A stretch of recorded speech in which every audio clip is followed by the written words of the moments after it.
Gamepad. Hello, I'm Violet Berlin and you're watching Gamepad, more popular than eggs. Coming up in today's show, Earth's mightiest superheroes take on some of Earth's mightiest games characters. As we stage our very own celebrity deathmatch. 50 stars all converge to have a fight. Marvellous. Enough said. Hello, I'm Gigi, the iRace stable girl and one of our team of presenters. Plus, posh CG Totty and going to the GGs as we open up a book on our top 3 horse racing sims. Cumberland Gap comes next and then Airmail. Towards the rear we can see Rocky Gorge, but that one finishes strongly. Looks like it's blocked, Reese. And say hasta la vista nicely now. Gamepad plays the new game that provides a prequel to the Terminator movies. Come on, you knew he'd be back. Before all that, an early glimpse at some games destined for the Xbox. First of all, Team SAS, which should come out sometime Christmas 2003.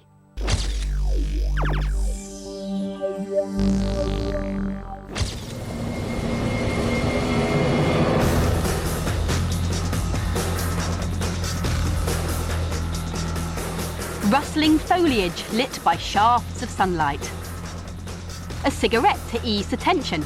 Check out the smoke. But what's the, well, lush dynamic foliage, natural lighting techniques and volumetric fog all in aid of? Team SAS is an elite Special Forces game based on the unique experience and knowledge of Special Forces expert, highly decorated SAS soldier and best-selling author, Andy McNabb.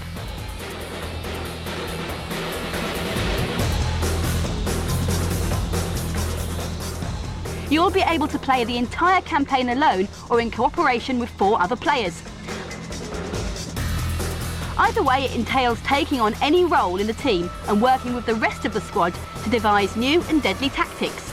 So, nothing like Jungle Book then.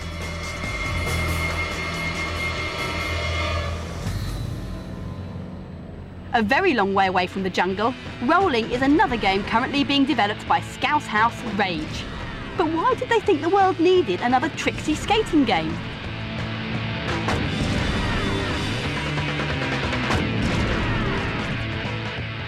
Here's the answer. They've secured the exclusive rights to produce games featuring multiple world champion inline skaters Cesar Mora and Fabiola da Silva. Featuring 16 other stars, including leading street skater Jean Julio, it looks like they're trying to create the blading equivalent of Tony Hawk's.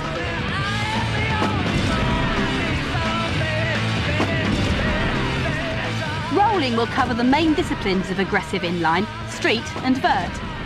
And the rollerblading world's most famous videographers, Drew Bachrach and Dave Payne, have been commissioned to produce material for the game. Rolling should have rolled onto most consoles by summertime.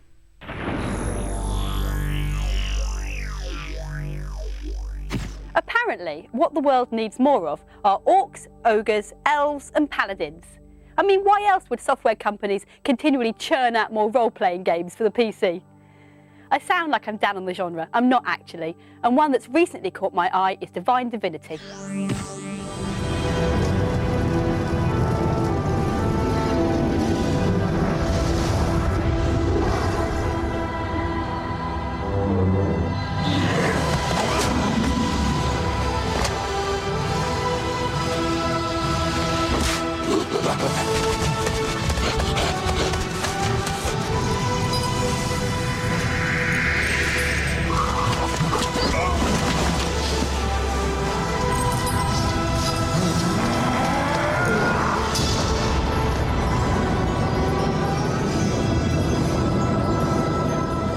Divine Divinity's epic introduction. According to Sven Vinker of the Belgian developers Larian Studios, the game's size is epic too. It takes a professional tester about 200 hours just to play through it, knowing everything he has to do. So that gives you an idea of how much there is in there. You're going to start out and you're going to say, okay, that's cool. I can kill some skeletons. Oh, hey, I do this and this guy reacts to it. I touched that book, that guy calls for the guards. Yeah? I did that, they throw me in jail. And suddenly you start seeing, whoa, this world reacts to what I do. I wonder what that did. Additionally to that, you're actually capable of interacting with it also. I am strong, as a man should be. A strong mind and a grasp of magic are all a man really needs to fight evil. They call me a witch because I'm a woman, and an enchantress because I'm pretty. There are witches in the game, and they actually have access to every single spell which you have. She tries to get you to turn into a frog. In Divinity, you can turn people into a frog, but somebody can turn you into a frog also, and then you actually have to play the game as a frog. For a certain amount of time, that is, until you get kissed by the princess.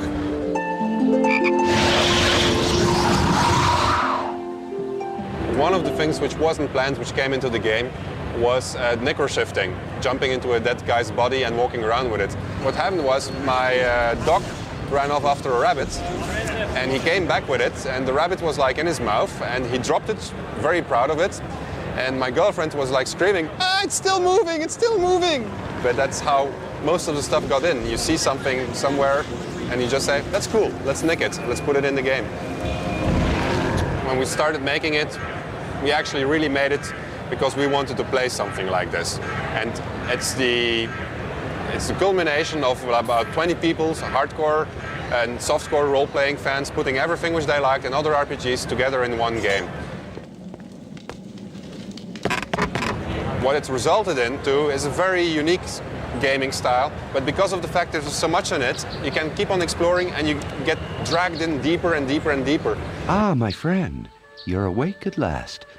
How are you feeling? My name is Joram. I'm one of the healers here. As to how you got here, well, it's an odd tale.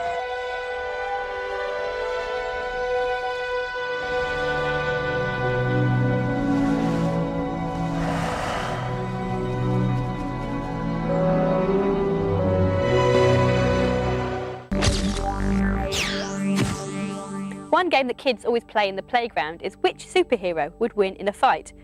Well, here's a game that will settle all those playground arguments. It's Marvel vs. Capcom 2.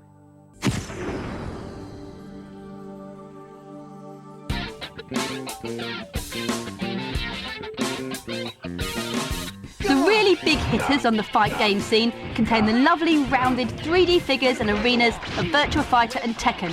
But there's still room for the over-the-top cartoon antics of some of the best-loved 2D beat-em-ups. They're fast, they're fun, and they're really, really funny.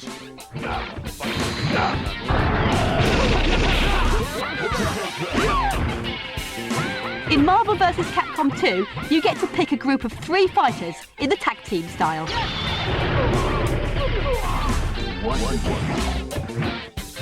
Come on!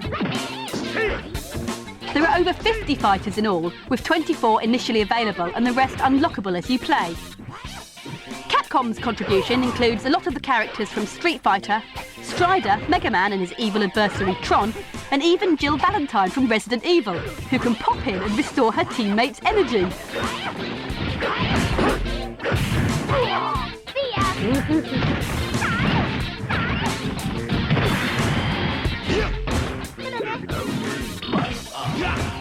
Default fighters from the Marvel Universe include Captain America, Wolverine, Iceman, Doctor Doom and Cyclops, as well as Spider-Man here.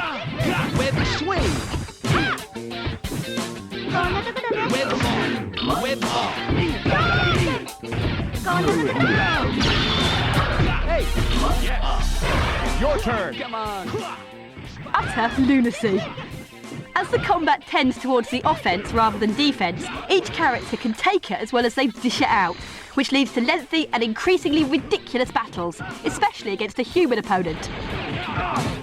And playing against anyone else at all is so anarchic that Marvel vs. Capcom 2 truly kicks comic butt.